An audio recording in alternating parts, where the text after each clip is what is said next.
Putain de bagnole, salut les enfoirés, aujourd'hui on est sur la Ford Mondeo Mark III. Merci d'activer le pouce bleu pour nous encourager, la cloche pour vous abonner et recevoir la notification des nombreuses futures vidéos. Aujourd'hui je voudrais vous parler de quelque chose, c'est le tableau de bord de la Mondeo. Donc on est dans un tableau de bord qui a à peu près un peu moins de 20 ans. Il est grainé et il est légèrement moussé, c'est-à-dire que quand on appuie, eh bien on sent le doigt qui s'enfonce. Alors quel est l'intérêt d'avoir des plastiques qu'on appelle moussés? Bah écoutez, c'est souvent sur des véhicules un peu plus premium, un peu plus haut de gamme qu'on va mettre ça. C'est plus agréable au toucher, ça donne une meilleure qualité perçue. Pour que vous puissiez faire la comparaison, bah là par exemple vous avez du plastique qui est 100% dur. Vous avez beau appuyer, ça ne s'enfoncera pas. Alors qu'ici, eh bien en appuyant, on sent le doigt qui s'enfonce. Alors qu'est-ce qu'on va faire aujourd'hui? Bah écoutez, déjà on a nettoyé entièrement le tableau de bord avec un APC et on a appliqué le pinceau et ensuite une microfibre humide pour nettoyer le surplus de produits. Donc le résultat évidemment ça fait propre, mais eh bien c'est pas totalement noir, hein. Avec le temps c'est un peu vieilli en fait. Donc qu'est-ce qu'on va faire? On va appliquer un produit qui est du silicone, qui est fait pour ça. Et aujourd'hui, moi je voulais faire un test avec deux produits qui sont de deux grandes enseignes discount.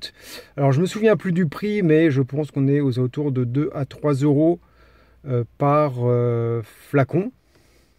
Voilà. Et donc pour faire le test, j'ai mis des limitations. Donc j'avais envie d'appliquer ce produit-là ici. Ce que j'aime bien déjà d'un point de vue pratique, c'est qu'on a une paille qui est assez longue pour appliquer le produit. Et on a une sécurité ici pour pas que si on appuie par inadvertance, le produit se disperse. Ensuite le deuxième produit, j'avais envie de le mettre ici. Comme ça, on aura une zone tampon là pour faire la comparaison entre les deux produits. Je ne suis pas sûr qu'il y ait une grande différence entre les deux, mais comme j'ai les deux flacons à ma disposition, il y en a un qui est à finir et l'autre qui est plein. Donc, on va commencer par celui-là pour le finir. Et puis après, on verra 24 heures après s'il y a une différence entre les deux. Et puis dans le temps, si le produit se maintient ou pas. Voilà, donc j'applique le produit A.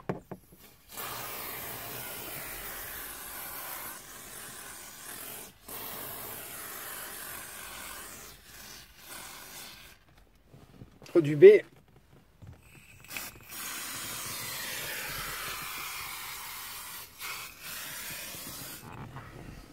Voilà, pour l'appliquer au mieux et répartir, j'ai envie de passer un petit coup de microfibre légèrement pour bien répartir le produit.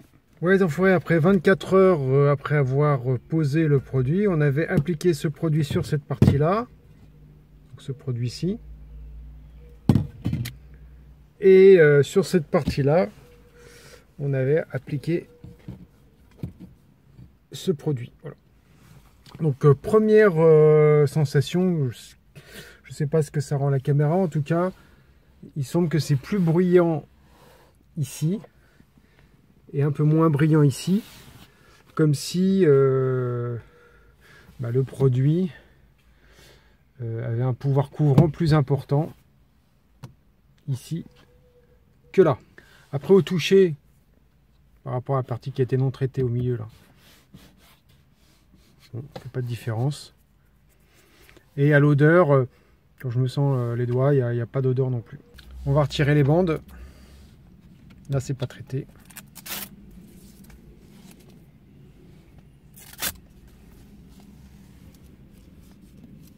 Et là on voit bien la démarcation, hein. Avant traitement, après traitement. Ça fait une nette différence. Voilà, j'espère que cette vidéo vous a plu. Après on verra dans le temps si ça tient. Je vais finir de traiter le tableau de bord.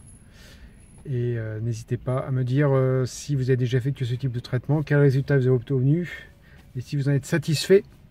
Voilà, mettez le pouce bleu pour vous encourager et la cloche pour vous abonner et recevoir la notification des nombreuses futures vidéos.